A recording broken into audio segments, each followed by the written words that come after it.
13th, 2025. We'll start with Pledge of Allegiance. I pledge allegiance To the flag of the United States of America and to the republic for which it stands, one nation, under God, indivisible, with liberty and justice for all. All righty. Now that Sean has fixed those flags. Yeah. If anybody wanting to participate on the Zoom platform tonight, I should have started with that. Then go to the Harpswell, tonight's agenda, and you'll get all the information you need there. All right, adoption of the agenda. We have one change. Yeah. Shoreland zoning ordinance amendments. We're going to move that up to 5.5 right after consent agenda. Yep. Yep. All right, that's done. Public comment? Nope. Select board announcements. Not me. Oh, holy moly. Town administrators report? Thank you, Mr. Chairman. Good evening, everyone. I did want to announce tonight that we have another town employee retiring, and this is going to be Greg King, who has worked for the town of Harpswell for 26 years this March. Holy moly. And he is planning to retire at the end of April 2025. So we thank already him ended. for all his good work, and just wanted to make sure you were aware of that. Wow, I wasn't, but now I am. Okay. And I'm going to say that concludes my report for tonight. I know we have a pretty busy agenda, Oh, so okay. we can get right to it. All right, consent agenda. Oh, I move the consent agenda, which is the approval of the minutes and authorization of warrants and accepting Spike's resignation. I don't think he needs to resign, but anyway, we accept it. That's my motion. Second. All in favor? I- All right. All right, shoreland zoning ordinance amendments. That was quick, huh?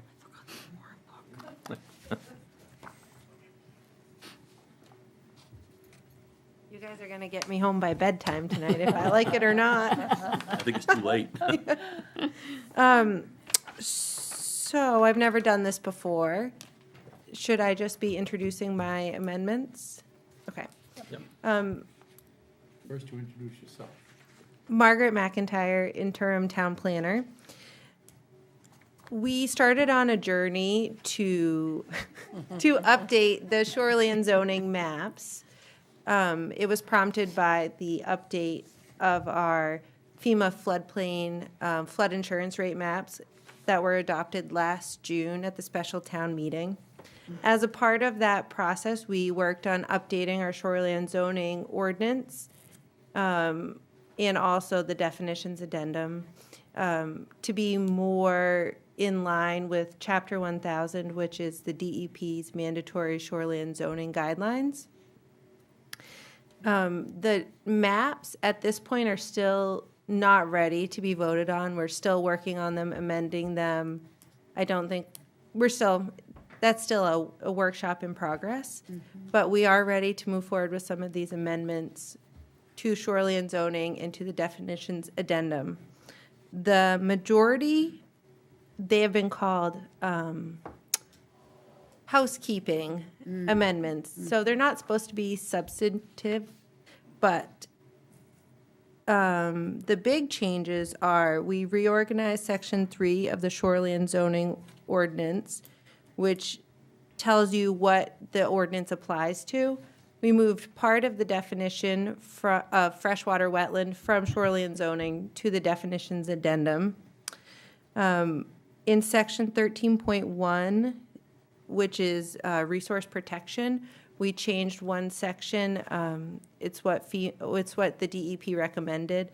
Instead of saying all areas in a velocity zone were resource protection, now it's areas in a 100-year floodplain, which means a velocity zone or an AE zone. So anybody in the flood zone might qualify for that category.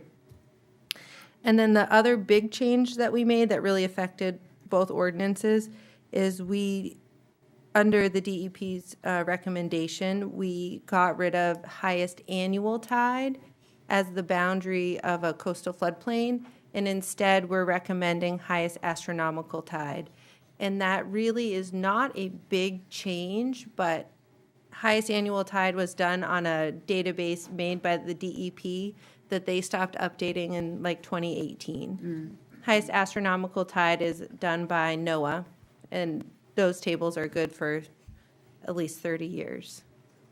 And it's a change of approximately like 2.5 inches. Wow. So, any questions? No? I don't. All right. David? Jane? No? No?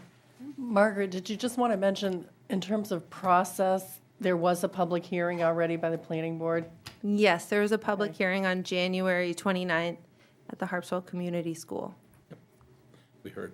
And then the planning board met last night to recommend these to the select board. Yep.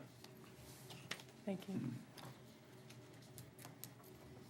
So I think you can decide now, Yeah. if you'd like, or you can wait until we're down in section 9 of the agenda, but the recommendation from the planning board is that the select board take this forward to the town meeting, and you can consider that. Yes. Get it over with now. Yeah, I move that we add this to the warrant. Second. All in favor? Great, thank you. There you go. All right, Harpswell Heritage Land Trust grant application regarding the community gardens and authorization to recruit. Hey, hi, Susan Stemper. This is the annual request for permission or approval from the Select Board to submit the Community Gardens grant request to the Land Trust. We do this each year. They are our primary source of funding. Other than that, we fund from our reserves. Pretty standard request, consistent with prior years. Any questions about the grant request? Nope. Nope. Okay, we are also requesting permission to begin recruiting for the staff position at the garden. We pretty much do that every year, and asking for permission now would likely result in an ad being run in the next issue of the Anchor, just FYI. Yeah. I had one question about that. Is that a town employee? Yes, that position is employed through the town, but they are paid through our own monies. So the town is the So- employer of record because we are not an entity in and of ourselves. So I'm looking at all of the things that we pay for insurance and unemployment and all that. This person covered under all that stuff? And Yes, deductions it's are a made? part-time position, but, so there's no fringe benefits, but certainly workers' compensation and unemployment compensation, were they to come to that kind of an end with us. Well, I'll make two motions because there are two different things here. One is that we approve the grant application, Second? All in favor? right? And that we approve the posting and recruiting for a community garden coordinator, Second.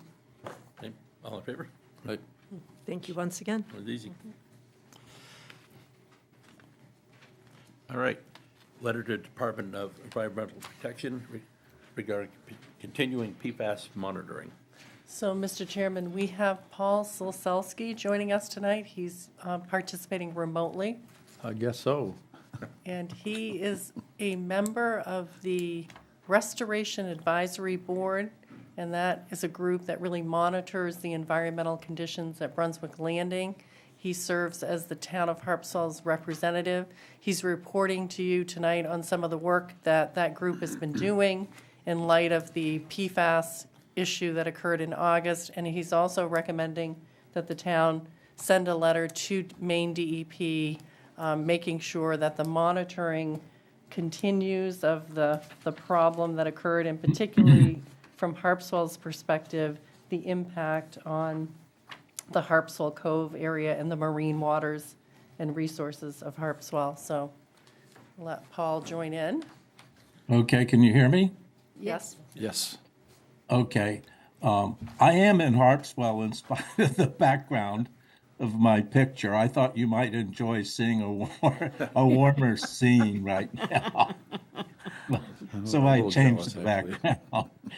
But yes, as Christy said, I'm your representative to BACSI, the Brunswick Area Citizens for a Safe Environment, and the Restoration Advisory Board, overseeing the Superfund cleanup at the former Brunswick Navy base. And So I'm appearing here with you today to report recent findings and recommendations related to the August 19th, 2024 PFAS containing aqueous film forming foam, or AFFF, release from Hangar 4.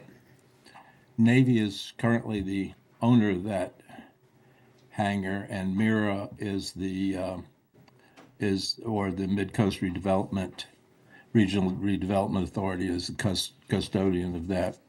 As you know, there was a huge spill in Hangar 4 that occurred on August 19th of last year, with 60,000 gallons of water mixed with 1,600 pounds of the aqueous film-forming foam containing PFAS. So I'd like to bring you up to date on that. Next, I'll give ask some questions and give you some answers. So first, I thought you would want to know what sampling has been done to monitor the dispersal of the spill. That's, of course, of major concern to us. It should be. So sampling of the biota in the immediate drainage area of the base, which by immediate, I mean the Maraconic Stream, Mare Brook, and the proximal part of Harpswell Cove, very close to the outlet into Harpswell Cove, where there is close enough that there's some tidal influence, was conducted prior to the spill.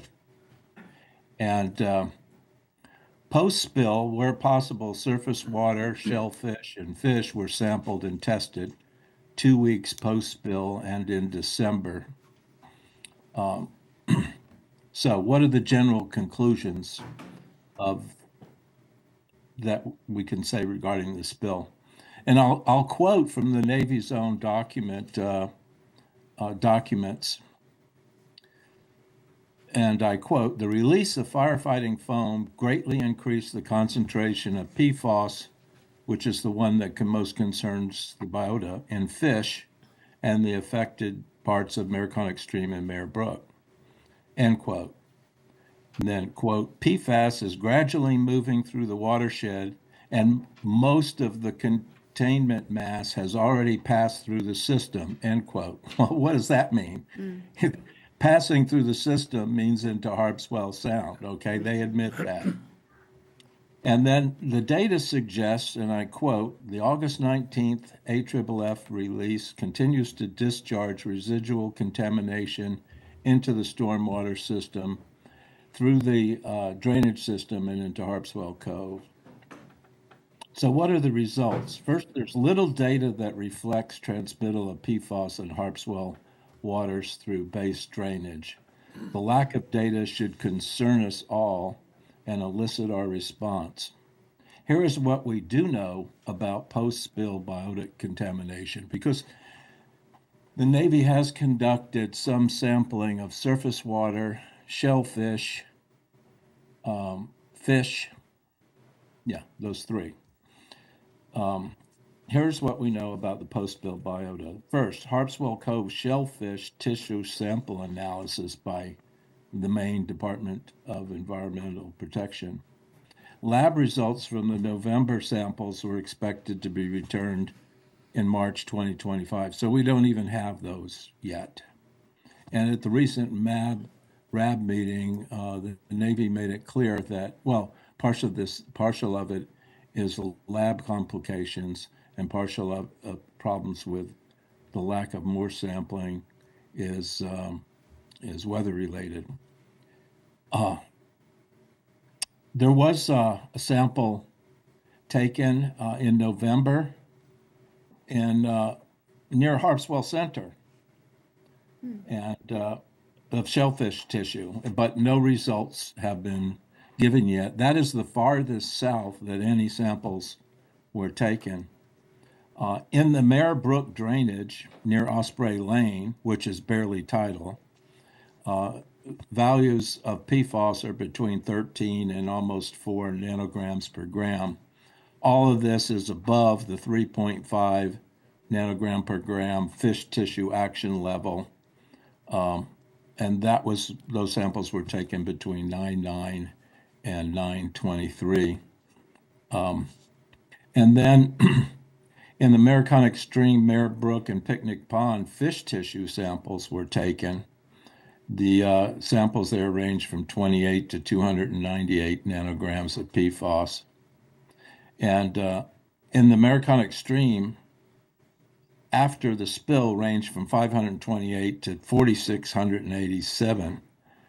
And downstream, the concentrations fell off but were still high.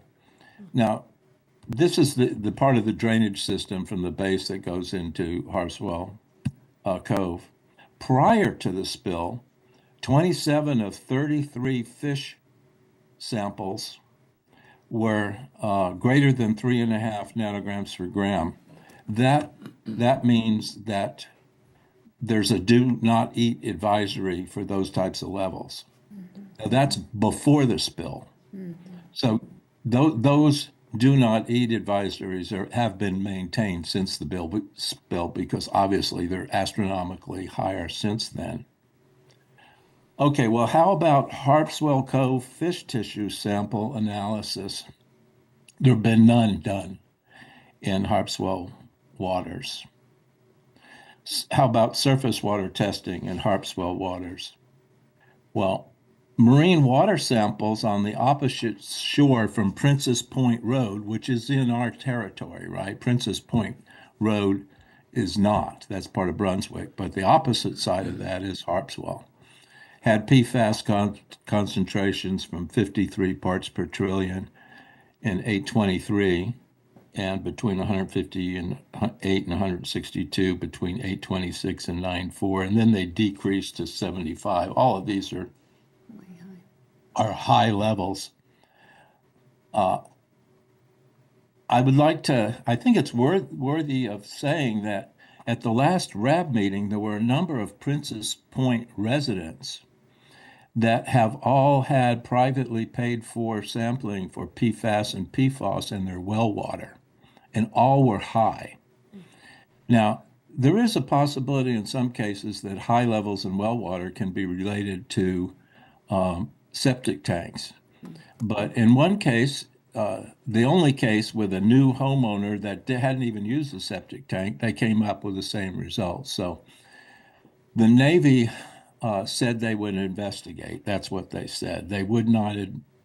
At this point, they said they would meet with the homeowners and determine the cause and possible remedy for them.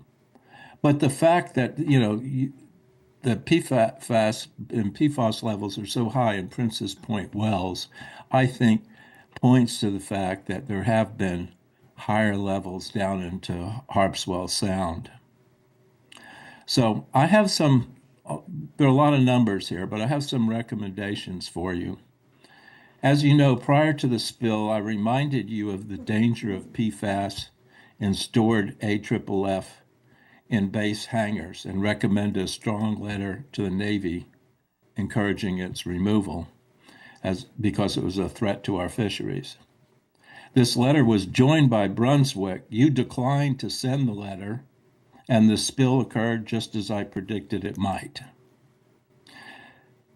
The town needs to take a more proactive stance regarding the Navy to ensure our waters are protected. I applaud you for the new letter that you're going to send to Maine DEP. However, the letter, as it's considered now, has a limited distribution list. To be effective, comments need to go higher up. Please consider further distribution of your concerns to at least to include our elected state representative in the governor. Additionally, more sampling needs to be done in our waters. You can see from what just the brief summary I've given, how very little we know. I would suggest considering moving the funds for PFAS sampling at Mitchell Field.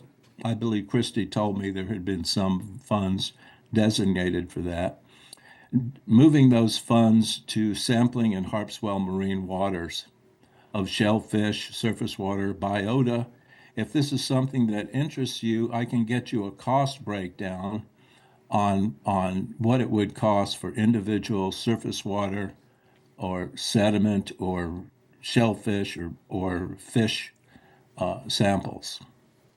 And if that's something that interests you, then we can work with the Marine Resources Committee in deciding where those samples should be taken. But I firmly believe the Navy is going to be,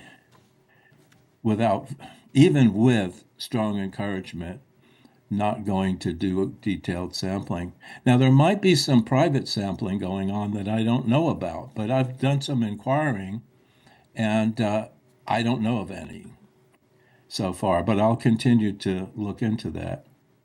I'd also encourage the Marine Resource Committee to request sampling of PFAS, PFOS in fish and shellfish from our waters. I think it would be good if they heard not just from the selectmen, but also from our Marine Source Committee, because, I mean, that's actually what we're trying to protect is the marine resource.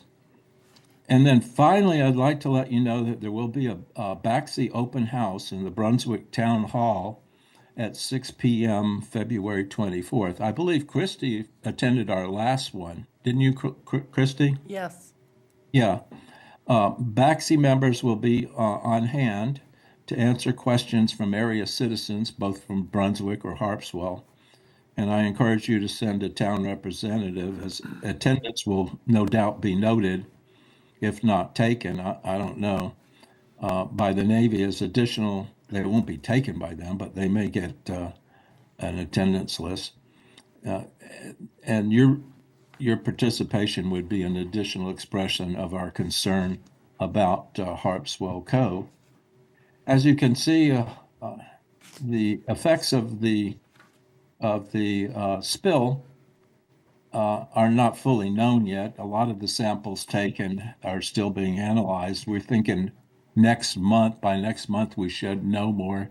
As soon as we know more, including that most southerly one near Harpswell Center, I'll let you know. But that's all I have for now, unless you have some questions for me. You said February 24th, 6 o'clock at the 6 Brunswick Town p.m. Hall. at Brunswick Town Hall, yeah. Yeah, okay. Yeah. How much more sampling has been done at Picnic Pond? That was remediated 2 years ago, wasn't it? Yes, and I think all that was removed from ponds A, B, and C has been carted off-site, tons and tons of it, to some center in another state, except for some in I think it's Pond C. I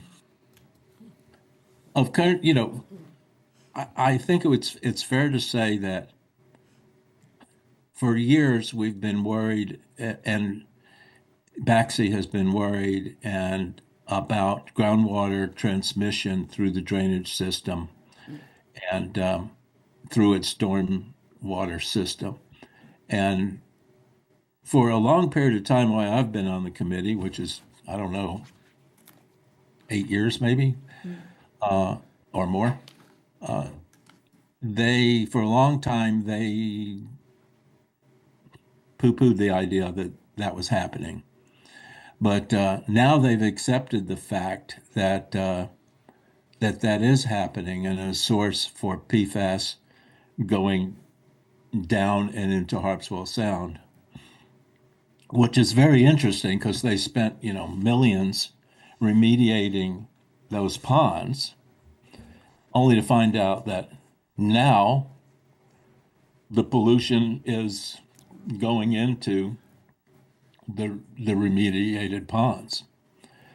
They've initiated an extensive survey of the drainage system on base. I mean, it's very extensive, and parts of it are very poor condition. There has been some TV video through some of the pipes that show that groundwater gets into the stormwater system through cracks and that sort of thing. But they've decided to go through a thorough investigation of the drainage condition of the drainage system, and I assume that'll follow with some repairs, which should help things in the future. But there's still AFFF, PFAS on base. And I think it's the only unactive base that still has it in the country. I think the Defense Department has had it removed from everywhere else. So, I mean, we need to continue to encourage them to eliminate it as soon as possible. And we've seen what happened when they didn't remove it when we warned. Baxi warned, I don't know, since I've been in it, about the problems of potential spill. There was a major spill a few years ago, not as big as this one, which they didn't recognize or even report, but we proved by our independent sampling in Harpswell Cove, some of which I did myself, along with David Page from Brunswick. So, we need to be more active in trying to look after our own interest is really the bottom line. All right. Any questions?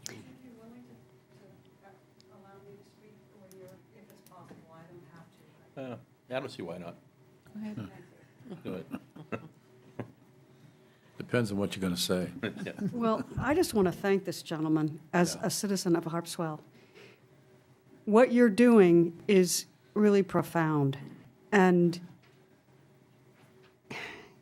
we have a whole marine resource industry that is dependent upon clean water and a clean natural resource. And if the bottom was to fall out of it, because people said, well, if I eat clams or shellfish, it has PFAS in it, I'm not going to eat it anymore, it would have a long-lasting and extraordinarily detrimental impact on this community. We should be pressuring our congressionals. We should be on the back of Brunswick, and we ought to be demanding answers for this stuff. When I was the planning director for Brunswick, we saw these planes being sprayed with all kinds of chemical agents for de-icing, for all kinds of stuff. And you could see the creek and all the drainage going right into Harpswell waters. But not only does it do that, what this gentleman has pointed out is it seeped into the groundwater. It seeped into the water. And it's now in the groundwater table, and it's slowly moving. So even if you stop it all now, that stuff is all still there, and it's all moving toward the bay. So please, I just want to thank you again, and I really hope that you will get on the bandwagon on this thing and put the screws to Brunswick and to the Navy and to our congressionals. Thank you. Well, if I could just say, Brunswick has really changed in the last year. They've been very proactive and have initiated a great deal of oversight of Mirror, which I think is going to help. I think the changes in administration that have occurred there recently have really paid off in terms of getting the Navy and Mirror's attention. Yep. Spike Heibel. It's Heibel night, I guess. I echo what Amy says. Thank you for being on this for so long. You did mention that we should transfer funding for any PFAS testing at Mitchell Field out to the other side. And I would suggest that both sides need to be checked, because not only did the base have its PFAS issue, but Mitchell Field was storing PFAS as well. And there has been some minor detection of it there through the community garden dug well. And now we are, and I think I see Don Miskell over there. We're on planning to have Friends of Casco Bay or a Casco Bay keeper do monitoring of several sites at the waterfront at Mitchell Field, and we should continue that as well. You just can't walk away from that one either, because they had that stuff. I don't know if the records say whether it was certainly tested there to see how the system worked. People who've been here longer than me know whether there was any fires that had to be dealt with, but I don't think so. But, yeah, we should keep the Mitchell Field side going as well, because there's a lot trying to happen down there. What was what's being used as a garden shed was the fire extinguisher for the site, and they stored AFFF there. And there has been some found in the dug well that was there, that was originally used. So there's some around there. All right. Yep. Well, on the base, for decades, firefighting foam was used for practice. In the 60s, you'd always see big plumes of black smoke coming up. They Sure, were, right. they're practicing putting fires out, but the foam has been there for 50s, 60s, 70s, 80s. So it's not new. Yeah, so a couple of things I want to mention. I recently asked the gentleman at DEP, and he's been very involved with issues on the base. Ivor, can't think of his last name at the moment, but he's copied on this letter. I asked him to review all the information that we had on the community garden at Mitchell Field. He reviewed everything, and he said, as long as that dug well is not used at Mitchell Field, the Navy came in, tested the well that the Navy put in before the property was turned over to the town of Harpswell. That did not have PFAS. So as long as we continue to use that as a water source for the garden, he looked at all kinds of tests. We had taken some soil tests there, and he said that could be used for the community garden as long as we did not use the dug well. So that made me feel a lot better. But I did propose putting $5,000 in the Mitchell Field budget because I had gone to this meeting in Brunswick, and I learned a lot about their concerns through the stormwater management system. And I just wonder at Mitchell Field if some of that has also become an issue. Now, as you mentioned, Casco Bay Estuary Partners, they are doing some sampling at the base of the drainage at Mitchell Field. So I don't believe we have those results yet. And I don't know if we want to do some additional testing at some point. But I did think we should have some money in that Mitchell Field budget for the purpose of being able to test and to really perhaps develop a more comprehensive monitoring program. But we do need specific expertise around that, and you have to use certain labs, you really want to do it right. So this idea that we would test other areas, we have a $5,000 budget. I don't know if we want to make that available to Mitchell Field and other parts of Harpswell. I don't really know where we're going with the cost of this kind of monitoring program or testing program.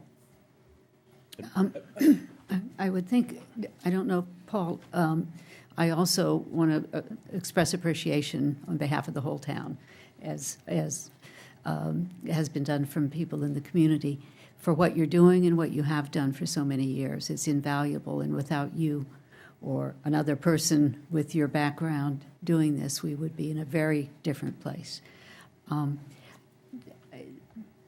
What I know we're coming up to town meeting in just a couple of weeks, but Paul, do you have any ballpark of what the kind of testing you were describing would cost for Harpswell Cove?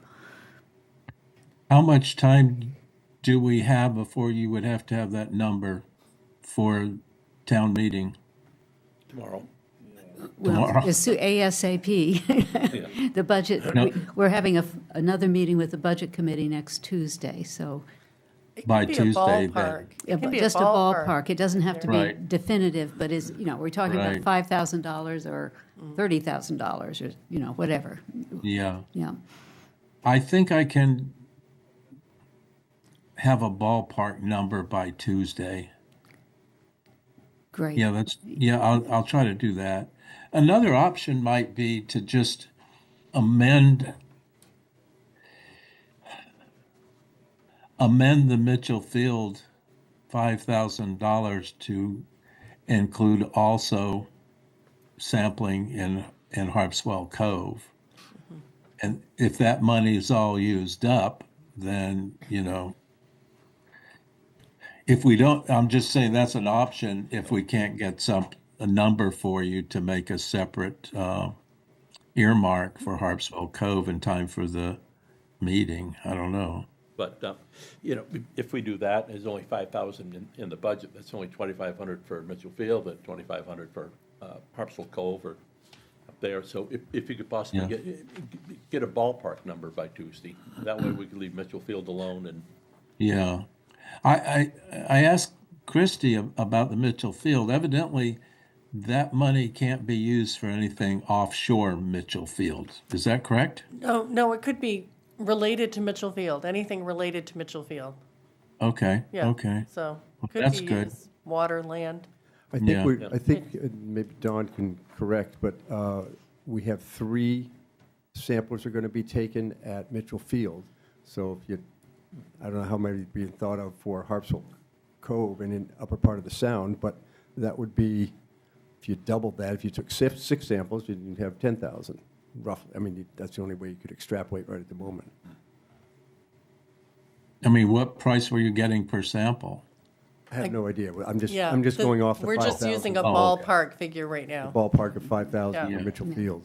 So if you, I mean, when, David Page, the emeritus chair of chemistry from Brunswick, and I sampled in Upper Harpswell Cove with proving the initial spill. So, I mean, I know those, I can get those numbers very Good. quick, Yeah, but they're a few years old. I'll see what I can come up with by Tuesday. that would be much appreciated. That will at least give us an option of looking to move forward on it in the coming year. Yeah, some will cost more than others. For example, shellfish or fish versus water. I think probably the fish tissue samples are going to cost more. So I'll try to get an idea. We might have to concentrate, I think, more on the shellfish. Yes, Yeah. yeah. That makes sense. Okay. Regarding this proposed letter, Paul may want to weigh in on it. Yeah. There's a couple places down on the bottom where it says we encourage early removal. I'd like to say we strongly encourage Yeah, sure. early removal. That is, in my book, we got to get the AFFF out of here. Yeah, all early, these strongly recommend early removal of all AFFF Right. from Navy or Mira property, because it's on both, Right. Yep. I think I don't know I don't remember the exact wording there, It's but both, yeah. yeah, It says, okay. yeah, Mira and Navy. Yeah. Okay, good. Now, in the next to the bottom paragraph, I have read it 15 times and I don't understand it. Maybe the target of this letter would understand it, but it says, we're concerned that the resources are made available for a timely evaluation of the downstream Hangar 4 and 6 PFAS regarding the concentration and extent of dispersal into Harpswell Cove. Hangars 4 and 6. Hangers, Yeah, S. yeah. maybe the S there would Yeah. make that Yeah. more. Yeah, hangers legible. 4 and 6. 4 and 6. And then Yeah, downstream hangars 4 and 6. PFAS. I think there's Still some. funny. There are the hangar. Let's see. Hangars 4 through 4, 5, 6, and maybe there's a hangar 7. I think more than just 4 and 6 have it, but I'm not sure. I think just mentioning 4 or 6 is fine because that's where the bulk of it was. Oh, by the way, all of it's been currently all of it's been removed from Hangar 4. That's where the big spill was. Mm-hmm. The Navy has gone ahead and removed all of it, but you saw the spill coverage from all around that hangar, right? With the people with inadequate employees with inadequate Sweeping protection it into the storm drain. up to their chest in foam, Yeah, right? yeah. Yeah, so it's all over up there, and traveling its way slowly down towards us.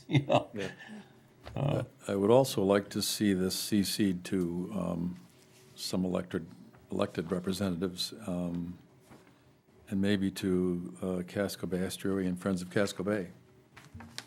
Yeah, excellent. Yeah. Now, you still have on record that earlier letter that I mentioned Yes. that had an extensive CC list. You might drag that out of the file and see the CC list. That might give you some ideas of additional people you might want to send it to. Yep.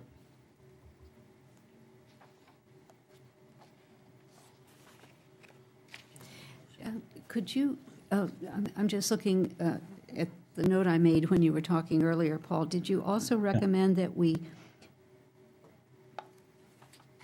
I've got it, the Marine Resources Committee Yeah. weigh in Yeah. on this, yes. Yeah, Yes, I think that's a that's good idea. important. Yeah. Yeah. And for them to correspond with their state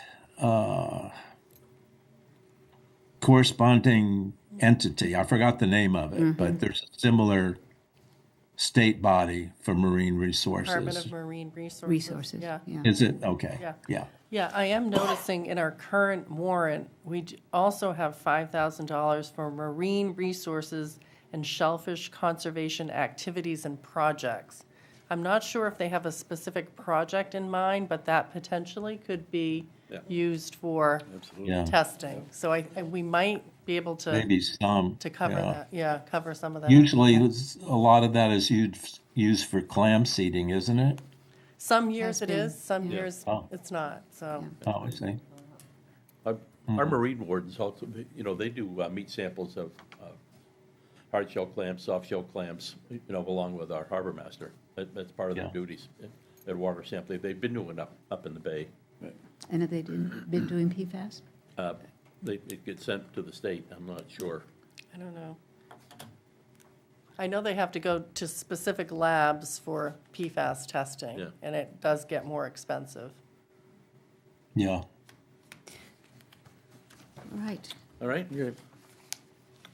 So we will have some editing of the letter and addition of circulation. And just a very minor point, my middle initial is not S, it's G. I move that, Apologies. I move that with the noted edits that we approve the sending of this letter. Second? All in favor? Change your middle name? Thank you so much, Paul. Yeah, Well you're done. welcome. Appreciate I'll be it. in touch. Thanks. Okay. Thanks a bunch. Much appreciated, Paul, thank you. And on that note, set the dates for the 2025 commercial shellfish lotteries. Oh, good segue. Yeah, No. yeah. So the move- town clerk is making a recommendation. Yeah, I move that we set Monday, March 31st at 5 o'clock for the shellfish lottery. Second? All in favor? Aye. All right. Now the fun stuff. Pile of stuff here. Getting there. 2025 budget and draft town meeting warrant. Yes, so the latest budget is $7,833,477. This represents a 6.5% increase on appropriations from the prior year. There were some changes, around $33,000 in total, I think, between the budget that was reviewed with the Budget Committee and the one we're at now. They are meeting on Tuesday. We also want to bring them up to speed on articles that use unassigned fund balance, the proposed potential bond article, and so we will be updating them on some of the decisions you make tonight. At this point, we aren't suggesting any more changes to the appropriation side of the budget. So all of the funding data works its way into the town meeting warrant. And we have a template that we've been using for a number of years. During COVID, we went to, combining articles. I think our voters didn't particularly care for it, but during that time period. Did what we had to. Yeah, we managed that way, but this warrant is sort of back to Harpswell's more traditional style. We have sort of some of the policy questions up front is typically what we try to do, especially if they're new policy questions. Then we have departmental budgets, then kind of morph into capital areas, and then sort of our maybe more housekeeping pro forma issues at the end. Right. So in front of you tonight is the latest draft. We, the staff, need to get feedback from the board tonight because the annual town report in Harpswell has been mailed to all of our residents prior to the town meeting. So we're up against a deadline with the Right. printer.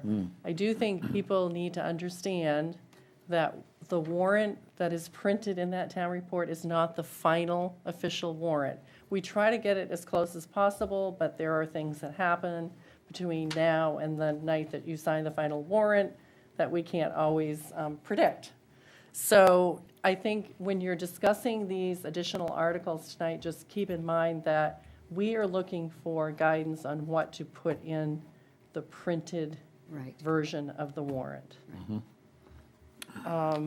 This warrant tonight and the one that's on the website, we've highlighted the areas that were kind of newer articles and where you had made some monetary changes.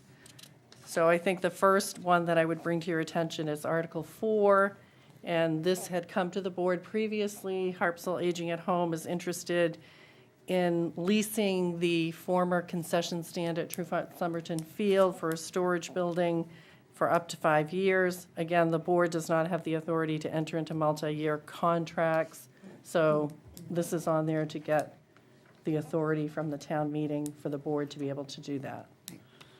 Article 5, we had been in some discussions with David Moody, who currently has a 25-year lease agreement with the town of Harpswell for a commercial dock off of Wood Landing Road. However, there are some changes in that lease agreement. It's not actually going to end until 2026, so our attorney is advising that we spend more time working on that agreement and getting closer to what the document would be that we can share with the voters before you put that on the warrant. So that is not ready to move forward, and we're going to recommend that that not be on the March 2025 warrant. Let's just go through this document quickly, and then we can get to the specific bulletin items. I think the next item that changed from an earlier review was Article 8. We found that Maine Municipal Association went up a couple $100 in their membership area. Article 22, the staff recommended you put more money into health insurance based on some of our newer employees and their elections for coverage. Article 23, the staff had recommended, or the administration had recommended, a comparative wage and salary study. In order to retain and attract new employees, we really have to look at Right. how we are kind of related to what's going on in the market, both the wage, salary, and the benefit piece, if we're going to be able to attract and retain good people here. Article 25, we were recommending putting more money into the old townhouse account so that we can have the stones in the graveyard professionally cleaned. Article 26 is a new one, and maybe we can get to that when we go through the bulleted points, but it's to consider a new town dock at Potts Point. Article 30, we added an explanatory note that the money from the capital roads account is expected to be used to undertake and complete Peabody Road and then rebuild parts of Little Island Road and Ocean Street, including the embankment at Ocean Street. So we're planning to use town money and then in discussions about getting reimbursed from FEMA for Little Island and for Ocean Street. But of course, we don't have any commitment at this point for certain that that will happen. Article 34, we had been asked previously, kind of through fire and rescue related discussions, that the town's reserve account for emergency services vehicles should be written in a way that it can be used for equipment and accessories that relate to the vehicle. So we've just tried to clarify that.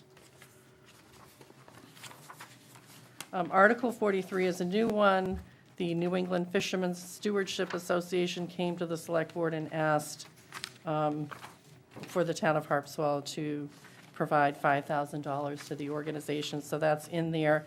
And I do think before the end of the evening, we need to make sure we know which articles are recommended by the board, because I think there was a split vote or an abstention on Yes, that one yes. that we might want to reflect. And so I think that's sort of the shape of the warrant at the moment, and then we do have some further articles to get to. Terry, would you like to just talk a little bit about the use of fund balance? Would you mind just reviewing how we calculate that? So you were provided a memo that outlines the town's current policy, and of course, our 2024 financials are done, so we do know what our unassigned general fund balance at the end of 2024 was just under $4.2 million. And based on the policy, the target balance is to maintain 2 months' worth of expenditures, and based on having just under 4.2, the target balance maintaining of expenditures would be 2.9 million, which allows us to use 1.2 million. And the proposal at this time that this was written, and there's some changes, possible administrative building article, was just over $1,050,000 for use. So that would comply with the warrant article, but there's some changes with the proposed town dock and the possible administration building article. And as you work through that, we just need to make sure it still complies with this. So we're currently at 1.1 $1,050,000. 1,050,000, okay. And up to 1 million, 1.2 is Correct. the limit, okay. Correct. So the current warrant has asked to use $600,000 from the fund balance or unassigned fund balance to reduce the tax commitment, and that's what we did in 2024, and we're asking to do that again in 2025. Currently, we have drafted a warrant article for the town dock, and we're suggesting $250,000 for that. But when that article was drafted, we did not have the proposal that we received this week from Tim Forrester, so that, I think that's something you can talk about. And conceivably, that number can be lowered. We have $200,000 going into our road account, so that comes to the $1,050,000. But tonight, we would like the board to consider continuing the $600,000 to reduce the tax commitment, $200,000 for the capital road project, and then we believe the town dock number can probably come down to about $200,000. I mean, there's a little bit of concern about what's happening, in terms of tariffs and the cost of construction and materials, et cetera. But we think that number should be adequate based on the information we received this week. But the longer we wait, the more it could cost down the road. And then we are suggesting that if the town wants to move forward with the demolition of the administration building, that the voters be asked to authorize up to $230,000 from unassigned fund balance to do that. Now, we do understand there are grants available, but we're using the potential high-end number as a up to, not to exceed number. So if those four numbers stay, as we're proposing, that's $1,230,000. It's very close to the number that we have available. It's a little bit more, but it's within the range of acceptability, so, Okay. okay? In terms of estimated revenues, we just want to make sure that people understand, we do look at our revenues and we forecast our revenues, and we have made a forecast for 2025. We're proposing to use $2,609,800 of other revenues. Most of that is from excise fees. That's $1.5 million. Then the others are things like building permits, shellfish licenses, fees, franchise fee, recycling center transfer station fees that we collect, We get some other state reimbursements for general assistance from Maine DOT. We get tower lease money, all adding up to that 2.6 million. And that reduces the amount that we have to ask the taxpayers for to pay for the municipal budget.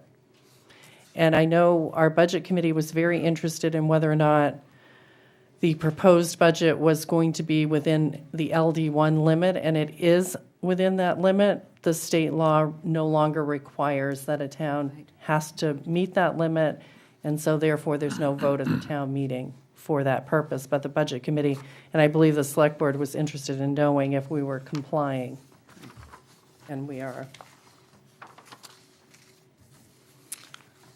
So the next article that you have not discussed that the staff would like to get your input on is a potential article asking the voters to authorize a $6 million bond that would be used to design, construct, and equip a new emergency services building on Mountain Road. There was a public hearing in this room on Tuesday. It was pretty well attended. We also had people participating remotely. It was not a required public hearing, but I think it was a very good process to get input from people. And there's also an additional meeting coming up at the Kellogg Church where the 3 fire departments and the fire chiefs are going to be there talking about the project. So the staff has suggested at this time that the town consider moving forward, or the select board consider moving forward. We've drafted an article. We're suggesting that the town may want to bond this over a 25-year period. Even though that would be in the article, you always have the option when we get to the point of borrowing to reduce that time period if you think that makes sense. But this building is supposed to be built for at least a 30-year period, if not more. I hope so. And we suggest that amount could be shared by taxpayers over the next 25 years for a building that will be in service for at least that long, if not longer. So we're looking for your guidance on whether you would like to see that article included in the warrant. Yes, I thought we could only do a 20-year. Well, we currently have an internal policy that Right. says 20, so that can be changed by the board. Because it's only a And- policy, yeah. And Okay. that's a good point. If you would like this to be structured with a 20-year time frame, we can certainly do that. Or we can put your policy on next week and have you consider. Why don't we do that? Okay. Let's do that. Yeah. Okay. Yeah. Yeah. So do we wait on this one till next week, or would you like No, our we need to decision now? know Yeah, because, okay, I mean, yes. yeah, we can put that policy on next week and you Okay. can amend that so we can use So- 25 years. So I would move that we include Article 0 for a $6 million bond for a new central fire and safety facility be put on the warrants. I second. Conversation? All in favor? And do you And all just for- recommend that article? Yes, recommend. Okay. Yes, all three, yeah. Yep.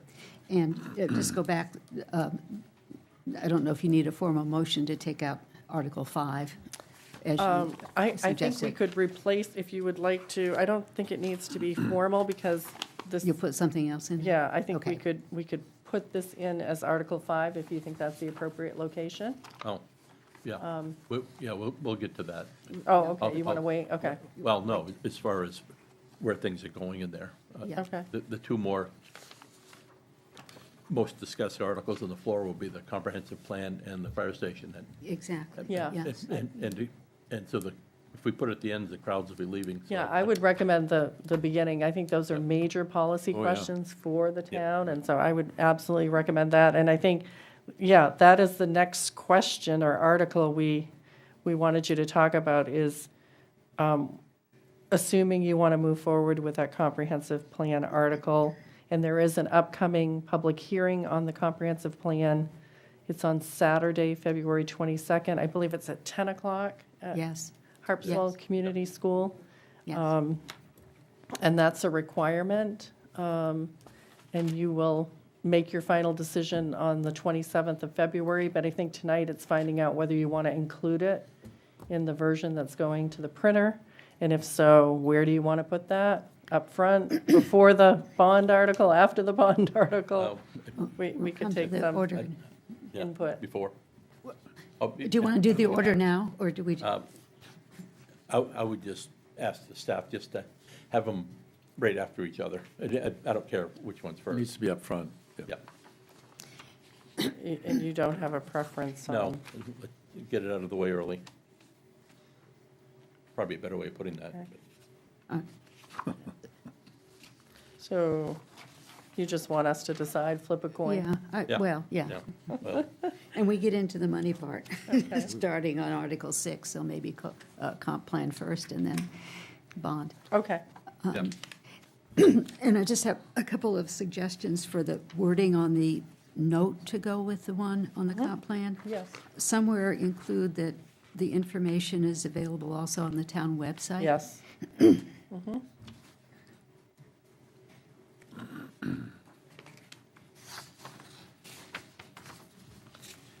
Would you like it reflected in the printed version that you recommended, or do you prefer to hold off and, because we don't have to put that on there? Do you prefer to hold off until after the public hearing, until after you make a final decision? I can recommend. Okay, Yeah, David? okay, Yeah. okay. Yeah, all three of us, yes. yep.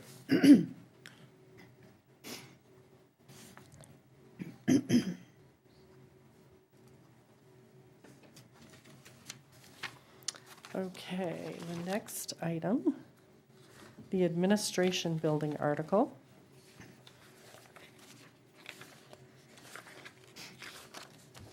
And that, again, is asking the voters to appropriate money from the town's unassigned fund balance up to $230,000 for the demolition of the Mitchell Field Administration Building, including the removal of hazardous materials, and further to authorize the select board to accept and expend any grant funds for this purpose. We have been told by DEP that they have money available. I think the cap might be $50,000, but we are aware that there is some grant funding opportunities there. I think it's I don't know how we want to do this. I think it's kind of a shame that we're doing this without hearing from the group that would like to remediate and reuse the building. I don't know if we want to put these next to each other, or if one fails, the other one goes, or how do you want to do this? I know we haven't heard from them yet, but Yeah, Well, the group's supposed to bring us their plan next week, next week, yeah. 20th, Yep. but What I would suggest is that we go forward with this, and I think we have two options. One, to put it in the warrant as it is, or as you said earlier, Christie, this is not necessarily the final warrant, to consider this as a warrant item, and after the 20th, make our decision as to whether or not we put it in, but agree that the $230,000 would be part of the budget as well. Yeah. I'd also like to note that it's $76,000 over our policy for fund balance. No, we wouldn't, No, not if it's we in reduce already. the town dock Yeah. figure. We're talking about, we haven't gotten to the Yeah. town dock one that's Okay, coming up. so we shall see then, okay. Christie gave a total earlier. We'd be about 25,000 above that, and we don't expect to spend the 230, but we think it's safe to put it in there, because we've been told that there's a $50,000 grant program for the removal of hazardous waste at the site. And maybe I could just make another comment, that I feel it's important that we have this available for this town meeting, because we've got from the Mitchell Field Committee a very strong endorsement for it and recommendation that this be done. The boat launch is going to go in. If we don't have disposition one way or the other of the administration building this year, we surely will have higher cost if we go with demolition. And postponing it for any further time just does not make sense, because it's been on our agenda for so many years. We need to simply make a decision this year. It's already gone up from $40,000 just a few years ago to $200,000. Yeah. We don't want it to go any further, do we?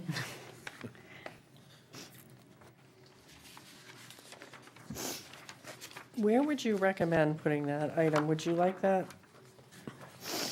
near the front? I mean, Mitchell Field is in what section, Terry? do you- Where the other articles on Mitchell Field?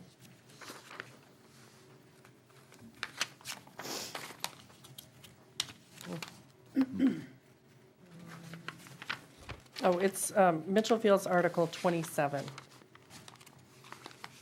So, Yep. would you like near Article 27? Sure. Yep. Okay. So to proceed or to follow Article 27? How about follow? And then- Follow? Yeah.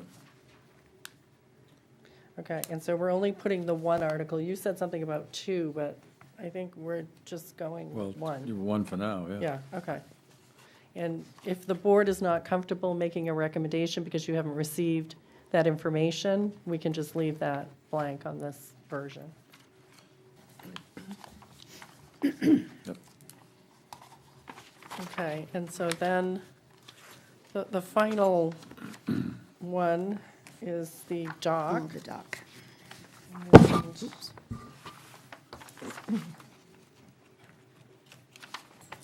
And so that is Article 26. We also posted on the website the plans that we received this week. Tim Forrester was hired by the town. He's essentially saying if we replace what we have and go, I don't know, maybe 3 feet higher, I can't remember how much higher we're going, it would essentially cost about $130,000 plus $10,000 for permitting, so we're looking at about a $140,000 project. He's also put together a proposal that would widen the dock. It's currently 4 feet, it's been 4 feet, and I think this was a suggestion that came from maybe Harbor and Waterfront Committee, that if we're thinking about rebuilding that dock, that it would make sense to make it 2 feet wider.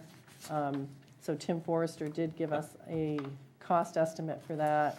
That was $170,000, and the permitting was 10, or no, $160,000 for the dock, and then the permitting is 10, for a total of 170.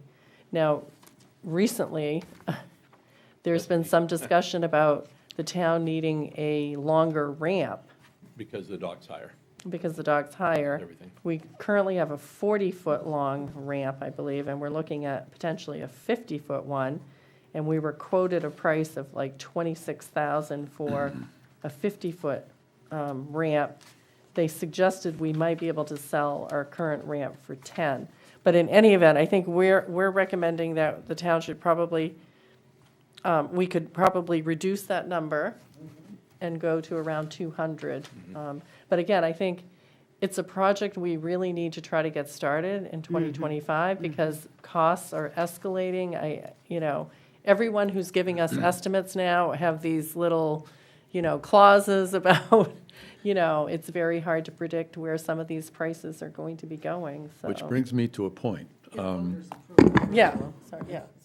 I've been hearing from a particular constituent whose wife has mobility issues, and so they can only get to their boat by the town dock, which isn't there. However, he's wondering, he has a mooring that he has to register every year. He's wondering if he can get a reduced rate since he won't be able to use his boat. No, So- no. I don't, I think. I told him mooring that it rate, would be a yeah. precedent issue, and he probably I wouldn't be really able to don't do it. think we're going to get into making those Yeah. kind of exceptions. I wouldn't No. recommend it. But No. however, if we No. can get that dock done this year, that would be great. Now, it's probably not going to be available for use during the busy season, but right. we could at least get it started. And Well, Right, so I'm afraid he's going to have to register his mooring, even though he can't use it. Well, the Harbor Waterfront Committee, they were told last night that this is a 2026 deal.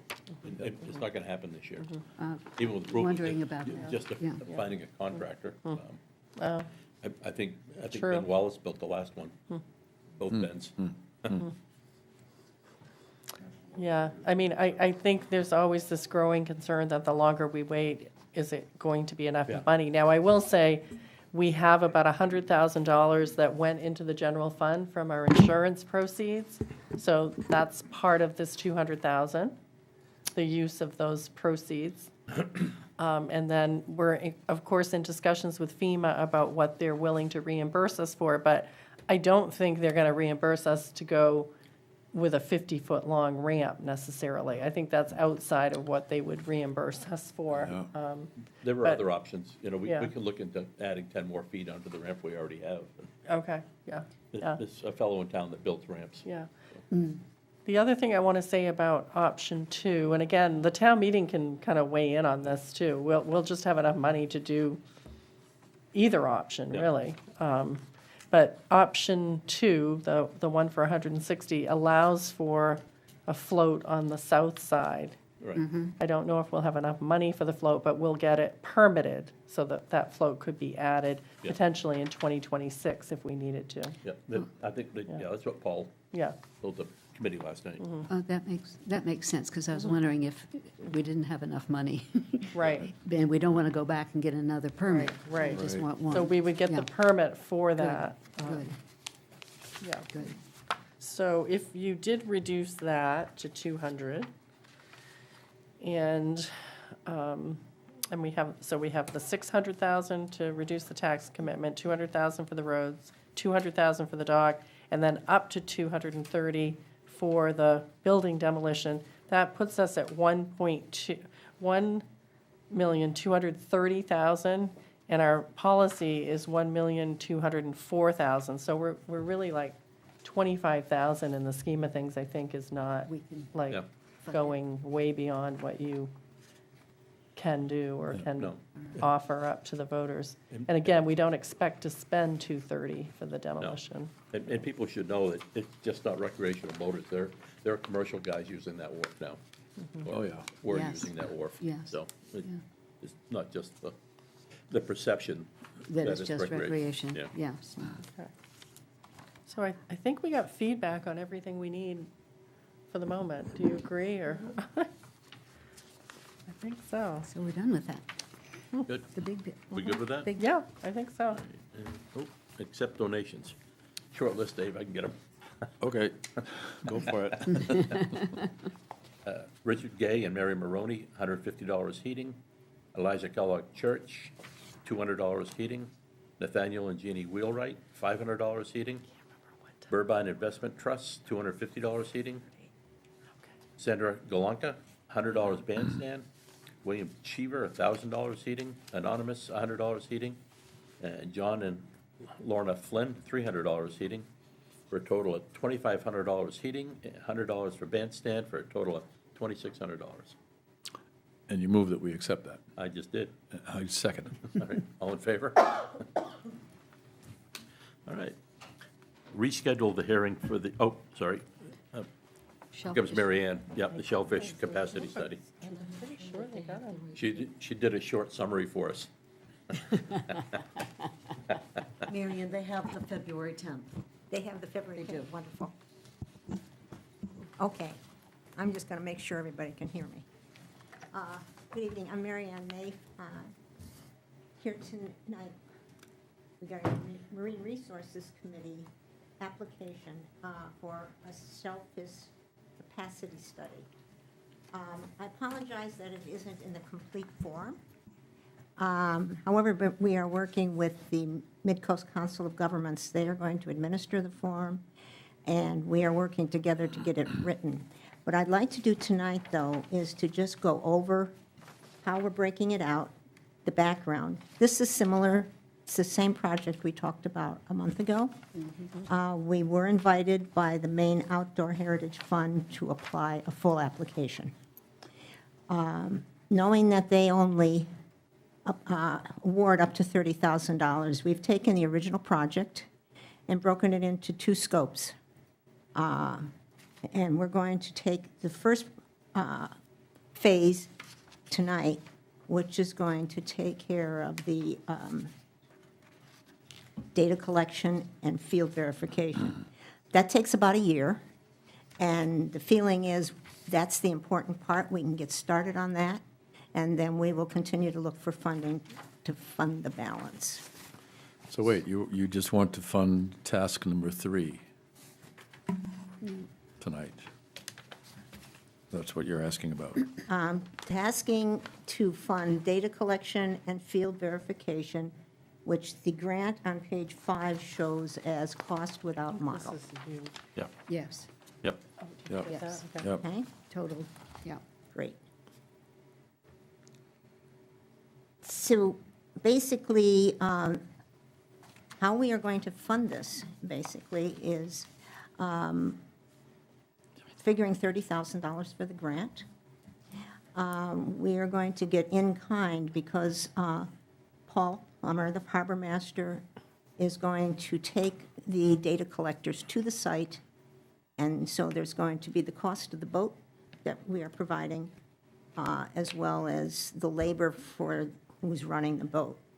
We're working on that cost right now to see what that comes up to be.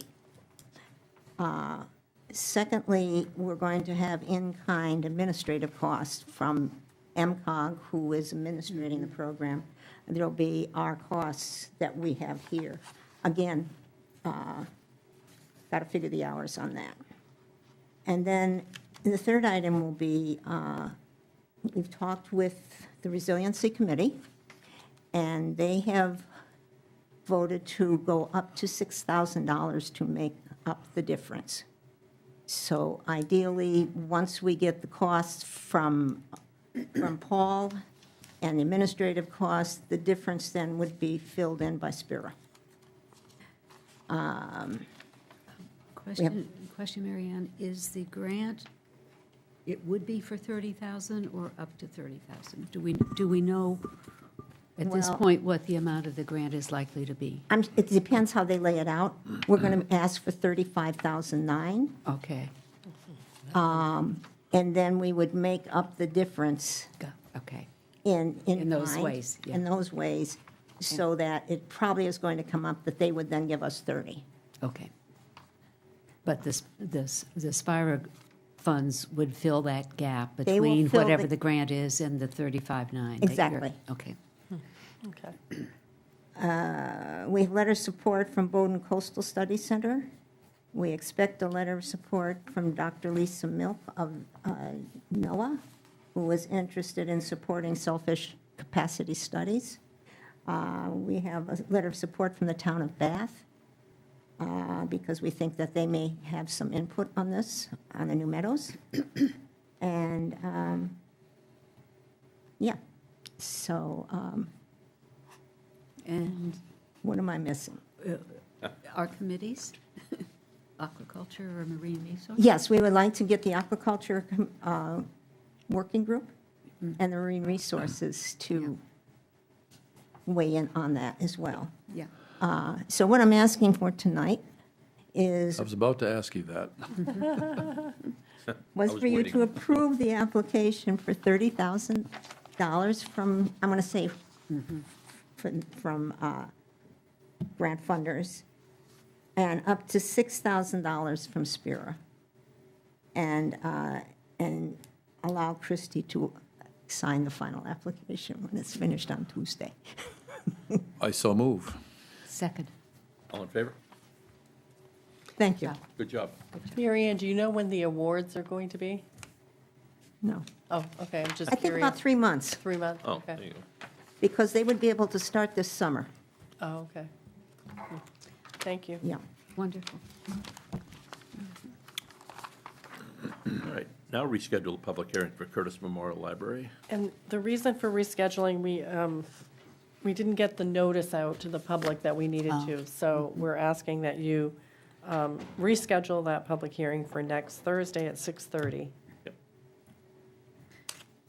Here, Yes, I'm assuming. At the yes, meeting. here. All right, I so move.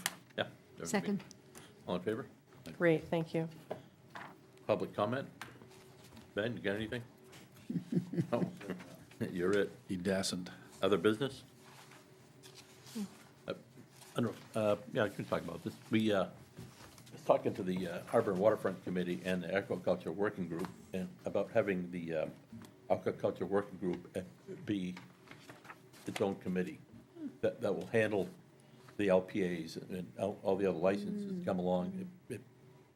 These people are more stakeholders than the Harbor and Waterfront Committee is. And they all think it's a wonderful idea. It's a good group, aquaculture group, you know, they, Would they give their recommendation to the harbor master? Because isn't it the harbor master that actually fills out the form? yep, Okay. yep, yep. Yeah, So the current process is he gets input from Harbor and Waterfront Committee? Right. But you think that might shift once you we'll shift to the decide to? aquaculture, Okay. Do committee. you want that on an upcoming agenda? I think so. Okay. We took a poll, and the Harbor and Waterfront Committee were fine with it. Okay. And a lot of people in the aquaculture committee they think it's a great idea. Yeah. In the beginning, we were kind of waiting for the thing just to die. We weren't getting anywhere. Then all of a sudden, it took off. And, you know, we got things done. You know, Darcy Kuchar is just She's doing a a great big job. help. Yeah. So should we look at revising the mission statement of that group and making it a standing committee? Is that what you're? Yes. Yes, yeah, Yep. good, it makes sense. Yep. That's all I got. Anything else or other business down there? No? Just to make a comment that you spoke about a second meeting to discuss the central fire facility and at Kellogg Church in the afternoon. Encourage people who perhaps haven't been able to attend Yep. or hear the story behind the warrant article, that it would be a good opportunity to hear, because it was, I think, last Tuesday was an excellent meeting. A lot of very good information was shared. So that's It's at- February 23rd, Sunday at 3 o'clock at the Kellogg Church. Thank you for the date, yeah. 3 p.m., Sunday the 23rd. And Thank you for that point, Selectman Covey. I encourage anybody who couldn't attend the hearing also, in addition to joining Elijah Kellogg Church, you can watch the replay of the video on the town's YouTube great, channel. great. And the TV's YouTube channel. All right. If there's nothing else, we're adjourned.